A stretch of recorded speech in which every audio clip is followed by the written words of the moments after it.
Donc Christiane, toi tu organises, tu as déjà organisé plusieurs conférences donc dans le nord de l'Alsace. Si tu pouvais nous parler de ces conférences. Also die Geschichte hat so angefangen. Ich habe jetzt die Geschichte vom Elsass mit dem Bernhard Wittmann gelernt. Und da sind wir da ganz groß aufgekommen. Und dann habe ich gedacht, was er jetzt gemacht hat, kann auch jeder machen.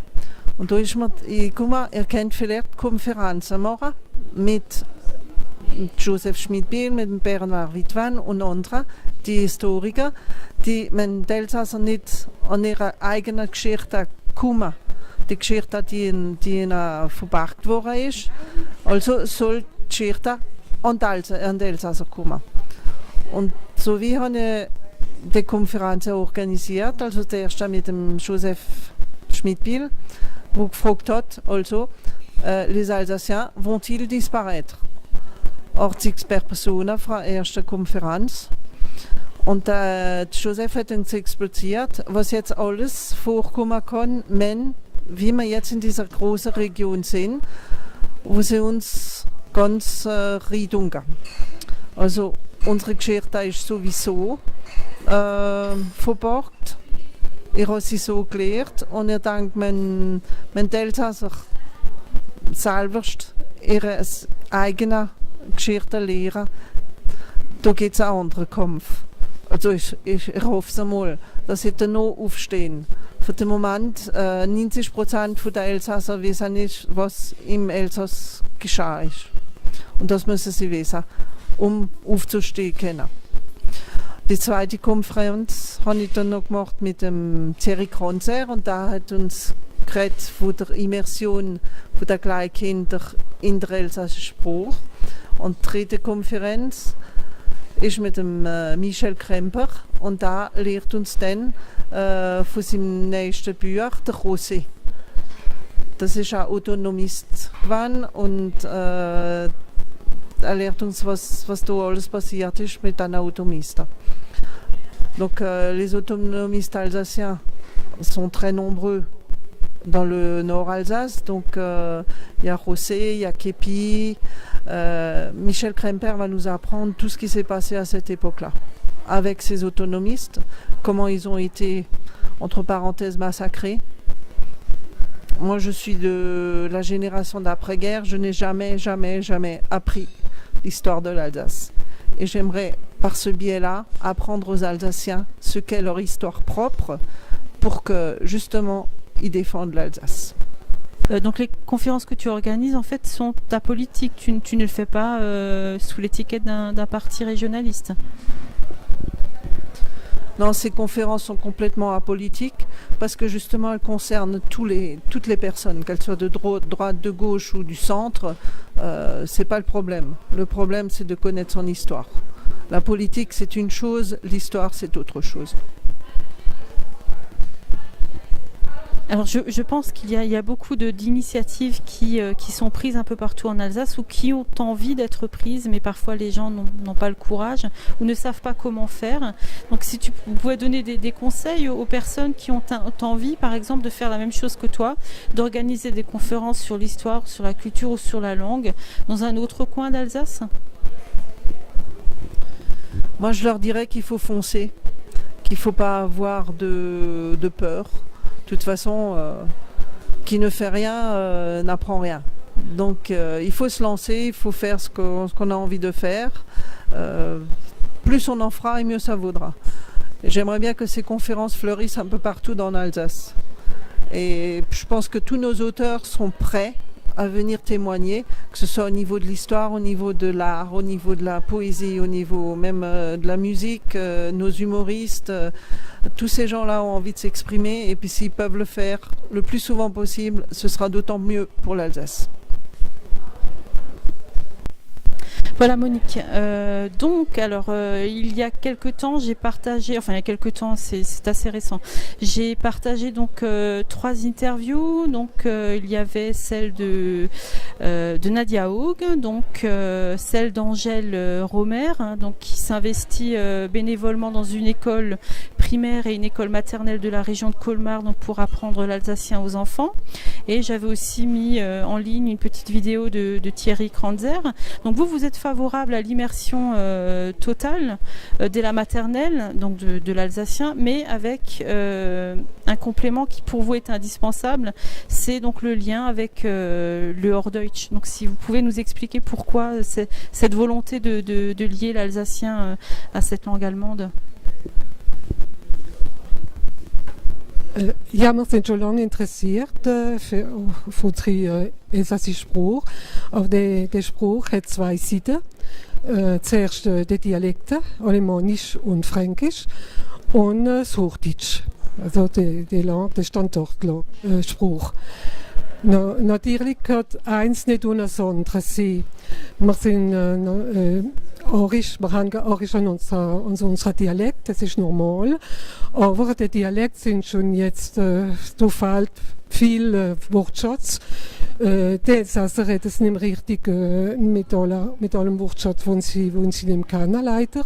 Und wir müssen da den Spruch Wortschatz bringen und wir können es nur durch Hochdeutsch bringen. Das heißt, wenn ich ein Wort suche, das ich nicht kann, auf Elsässerdeutsch, so hole ich es im Deutschen, im Hochdeutschen und nicht das meiste Elsässer machen in der französischen Sprache. Sonst bekommen wir einen neuen Spruch, so wenn es in der Zeitung kürzlich gestanden ist, l'Alsacien moderne, mit 50% französische Wörter. Wo gehen wir dann noch? In 10 Jahren, in 20 Jahren ist alles Elsässische ganz verloren. Que peut-on faire concrètement pour l'apprentissage de l'alsacien en parité avec le Hochdeutsch? Donc, tout à l'heure, il était question de l'immersion totale en langue régionale. Et la plupart pensent surtout au dialecte. Personnellement, je suis tout à fait favorable à l'immersion totale parce qu'il faut beaucoup d'heures pour apprendre une langue. Et comme le milieu social aujourd'hui pour les Alsaciens est francophone, il est donc extrêmement important qu'ils puissent baigner pendant un temps assez important dans notre langue régionale.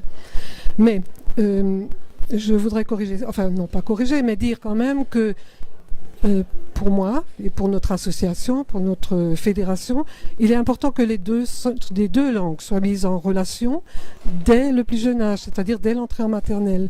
Donc évidemment, tout ce qui est oral, et on peut introduire beaucoup de dialectes, puisque en maternelle c'est surtout l'oralité, mais il n'est pas utile non plus, de supprimer la langue standard, puisqu'il existe des livres, des albums, et que déjà dès l'âge de 2 ou 3 ans, on peut lire des livres et des textes aux enfants en langue standard.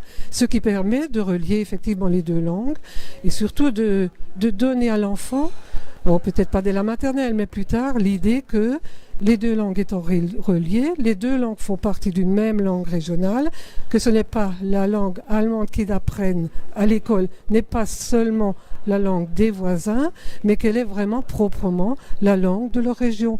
Et leur donner ainsi une conscience de notre culture, de notre langue. Hochdeutsch, rappelons, existe depuis 5 siècles en Alsace, enfin, et ce sont les Alsaciens, les auteurs alsaciens et les imprimeurs alsaciens qui ont réellement créé cette langue. Elle nous appartient et il faut vraiment la cultiver aussi. En plus, elle nous sert pour d'autres buts économiques et autres. C'est important. Nadia Haug nous disait en fait, d'après elle, qu'il n'y avait aucune volonté politique donc de mettre en place les classes en immersion totale. Quel est votre avis à ce sujet ? Effectivement, je pense qu'elle a tout à fait raison. Il n'y a pas de volonté politique de nos élus, premièrement. Ils ne défendent pas assez puissamment, fortement cette langue. En donnant un peu de subventions, enfin peut-être parfois même un peu beaucoup, ça ne suffit pas. Il faut vraiment s'affirmer vis-à-vis du pouvoir central et de l'éducation nationale. C'est une chose. Mais d'un autre côté, je pense qu'il n'y a pas non plus de volonté de notre académie pour vraiment proposer une politique efficace pour l'enseignement de la langue régionale. Et nous ne nous gênons pas parfois de le dire dans notre fédération, dans les journaux, ni même au rectorat quand nous avons la possibilité de rencontrer les responsables de l'académie. Monique, est-ce que vous avez encore quelque chose à nous rajouter par rapport à l'enseignement de l'alsacien ? D'abord, je dirais qu'on ne peut pas enseigner l'alsacien, c'est un dialecte. On apprend à le parler, mais ce qu'on peut enseigner, c'est une langue normée, standard, donc l'allemand. C'est ce qui est fait à l'école, dans les classes bilingues d'ailleurs. Alors, ce que j'ai à rajouter, c'est qu'il manque encore en Alsace une bonne analyse de la situation dramatique que connaît le dialecte aujourd'hui. D'une part, il est en très forte régression et on peut dire que même les grands-parents comme moi, qui le parlent encore relativement bien, ont quand même tendance à rajouter beaucoup de mots français et passent assez rapidement au français quand ça ne va plus, quand ils ne peuvent plus trouver les mots qu'il faut. Donc c'est une chose. Les parents eux-mêmes, souvent n'ont pas appris, les jeunes parents n'ont pas appris ce dialecte et ces jeunes parents ne le transmettront donc effectivement pas non plus aux enfants. Nous sommes dans une situation où les enfants de moins de 10 ans, dans le Haut-Rhin, on parle même de 0%, dans le Bas-Rhin peut-être 1 ou 2%. Donc la situation est vraiment très très en régression. Alors, autre chose, c'est que non seulement les parents ne le parlent plus, mais les enseignants non plus. Va-t-on trouver les jeunes enseignants, ou même un peu plus âgés, qui peuvent effectivement le transmettre. Or, dans la transmission, il est important qu'il y ait continuité. Alors, si on a quelques enseignants, pourquoi pas, il faut essayer, peut-être dans certains secteurs, mais il faut aussi vraiment penser à la continuité de cette transmission-là, à l'école, éventuellement. La troisième idée que je voudrais développer, c'est que le milieu social n'est plus porteur. Vous allez n'importe où, finalement, on n'entend parler que le français.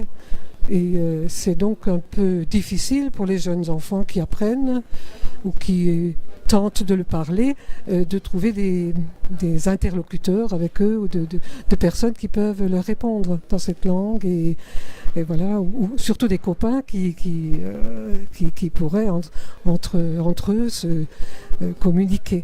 Voilà, donc il y a un gros problème et ce qui est sûrement un gros problème, c'est de retrouver une langue de communication générale sur le territoire alsacien. Ce qui n'empêche pas qu'il faut y réfléchir.